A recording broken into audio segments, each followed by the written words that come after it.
Tu veux, la petite histoire, c'est que Fooder, donc notre première startup avec mon associé, on l'a créé un an avant la fin de nos études. Donc en fait, la dernière année, je suis en alternance, mais je suis déjà en train de bosser sur ma startup qui à la base devait être juste un side project. Et tu vois, c'est ça qui est dingue, c'est exactement ce que tu dis, c'est qu'aujourd'hui, il suffit d'un téléphone et d'une connexion internet et tu peux faire des trucs extraordinaires. Bah moi j'ai investi, alors moi c'est justement aussi un des piliers de mon contenu, hein, c'est tout ce qui est investissement. J'ai investi énormément en crypto, beaucoup en bourse, un peu en startup et en IMO. J'essaie de traiter ces quatre piliers-là.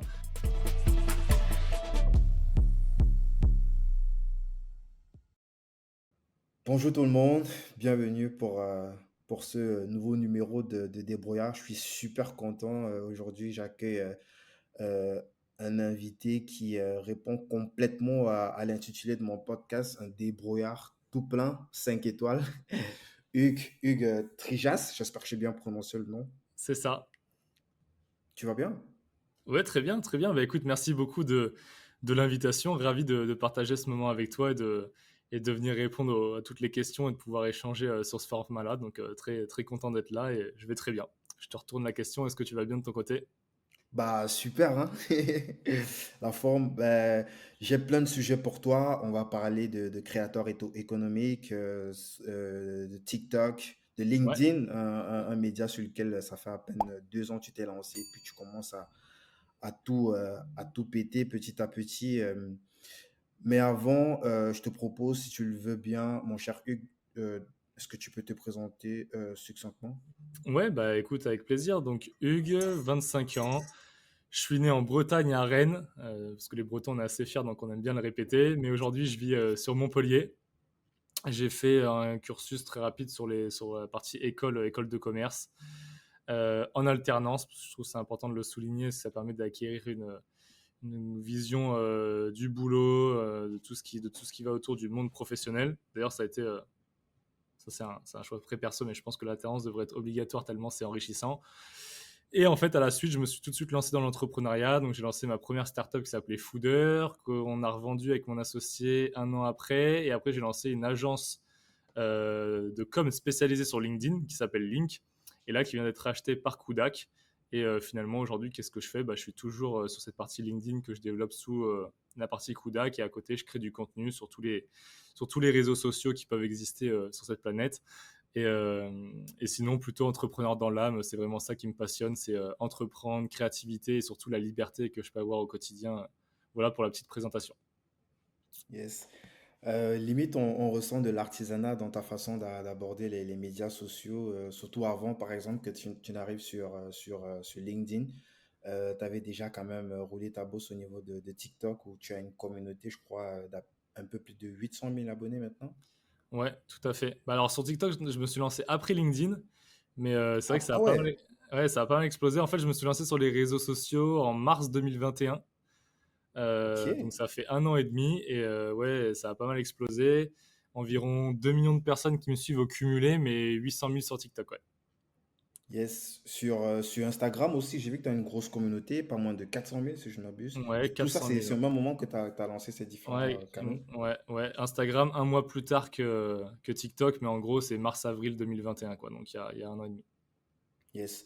On va rentrer dans le détail de ces différents médias sociaux plus tard. Je voudrais qu'on revienne un petit peu sur ton parcours, justement, le choix de l'école de commerce et aussi ce point que tu as mentionné sur l'alternance, le fait que ça devrait être un must pour les prochaines générations. Qu'est-ce qui déjà a motivé le choix de ce fac que tu as choisi, école de commerce? Ouais, bah écoute, moi, c'était assez simple. C'est vrai qu'il y a pas mal de jeunes qui savent pas trop quoi faire, etc. Moi, j'ai toujours su ce que je voulais faire. En fait, si tu veux, j'ai baigné dans une famille d'entrepreneurs, que ce soit mon père, ma mère, mon oncle, etc., Ils assez font quoi tes proches. parents? Moi, mon père, il est gestionnaire de patrimoine indépendant, donc finalement, il est à son compte, donc vision Mhm. entrepreneuriale. Et ma mère, elle a créé une maison d'assistante maternelle, donc pareil, un côté entrepreneurial aussi, même si ça allait un petit peu moins. Et avant, elle avait aussi une boîte dans l'artisanat, donc pareil, à plus petite échelle, mais ça reste de l'entrepreneuriat, donc vraiment une notion de liberté, travailler par soi-même et créer sa propre richesse. Et Mhm. donc en fait, depuis tout petit, je savais que je voulais entreprendre, j'adore ça, je savais pas juste comment l'exprimer.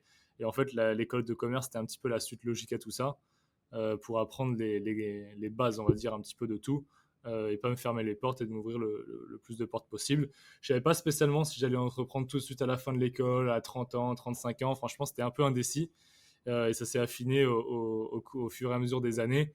Et en fait, très rapidement, en arrivant là sur la fin du master, je me suis dit, j'avais un poste de dingue, hein, pourtant en alternance, et on m'a proposé un très beau CDI, mais je me suis dit, on n'a qu'une vie, one life, il faut pouvoir en profiter. Et en vrai, il faut que chaque instant, chaque minute, tu puisses en faire ce que toi, tu as décidé de faire.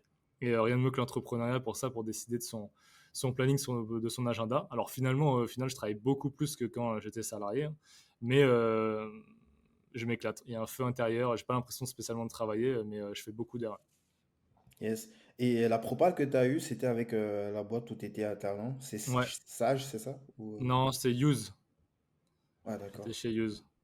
C'est une boîte dans l'informatique, donc c'est un SaaS destiné entre guillemets à tous les métiers de comptabilité qui leur permettent de gagner du temps. Et donc là, j'étais là-bas, j'étais consultant. Donc en fait, si tu veux, j'avais des gens qui venaient en démo et je leur présentais l'outil, je gérais tous les process, j'avais mon portefeuille. Enfin, c'était vraiment passionnant, c'était un très bon poste.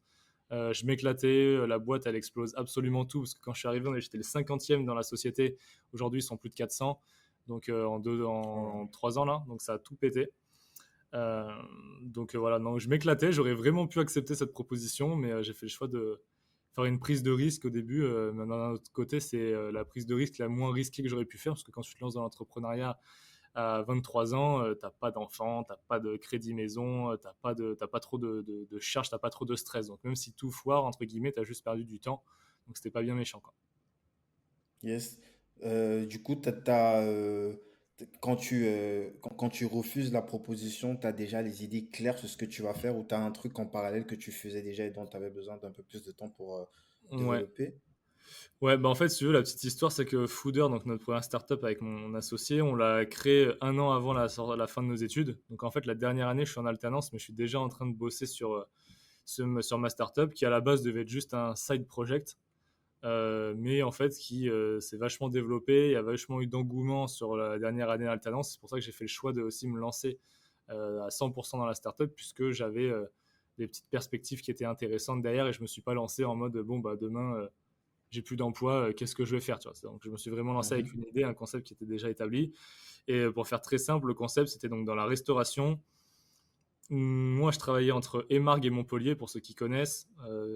N'importe quoi, entre Nîmes et Montpellier, justement, à Émargues, pour ceux qui connaissent. Donc là-bas, Émargues, c'est une toute petite ville, mais tu as le siège mondial de Royal Canin, tu as Éminence. Enfin, en gros, tu as, t'as pas mal de boîtes. Donc, tu es à 6 7 000 salariés, voire même plus maintenant, qui se retrouvent pour manger le midi. Et en fait, si tu veux, comme c'est une petite ville, t'as pas beaucoup de restaurants, t'en as 4 5 mais très vite, c'est tout le temps complet et tu fais même la queue pour récupérer ton plat que t'as pris à emporter. Et je me suis dit, c'est dingue parce qu'à cette époque-là, on est en 2019.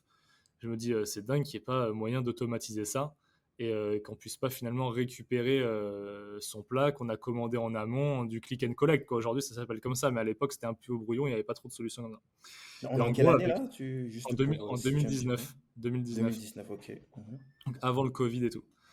Et en fait, on commence à partir sur cette idée-là. Mon associé, c'est un développeur, il commence à créer les apps, etc. Je commence à le pitcher un peu lors de ma dernière année de cours, parce que tu sais, souvent en école de commerce, tu as des modules entrepreneuriat, des trucs comme ça. Donc on se sert de ce projet-là pour le présenter en cours. Tout le monde trouve ça intéressant, tout le monde trouve que ça pourrait énormément les aider dans leur quotidien. Il y a même des restaurateurs qui disent c'est trop cool, ils veulent tester en bêta. Et un jour, on est dans un cours et il y a quelqu'un qui travaille dans un fonds d'investissement qui fait une intervention et qui vient me voir à la fin du cours. Il me dit que franchement, le projet que tu as présenté, il est super intéressant. Il faut que je te fasse rencontrer mon boss. Je pense qu'il peut t'intéresser pour vous accompagner, mettre un ticket et qu'on prenne des parts et qu'on y aille ensemble, quoi.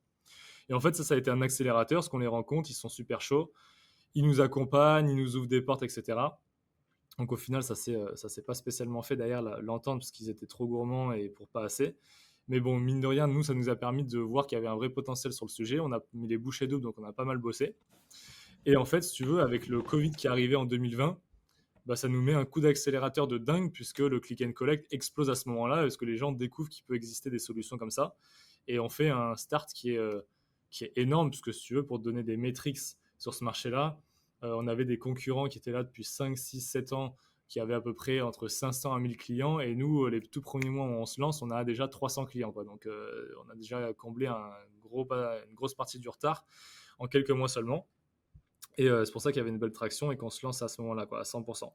Et c'est là où en fait je découvre les réseaux sociaux. Parce que moi de base, je suis pas du tout fan des réseaux. J'étais vraiment Ah, ça formé. fait, ça fait trop bizarre quand tu dis c'est là où tu découvres les réseaux. On dirait que tu sors d'une grotte et puis tu vivais où avant? Ouais, mais en fait, moi, j'ai jamais trop consommé. Je suis pas du tout consommateur tu sais, de télé, d'influenceurs, En fait, je regarde moi, je suis un fan de sport.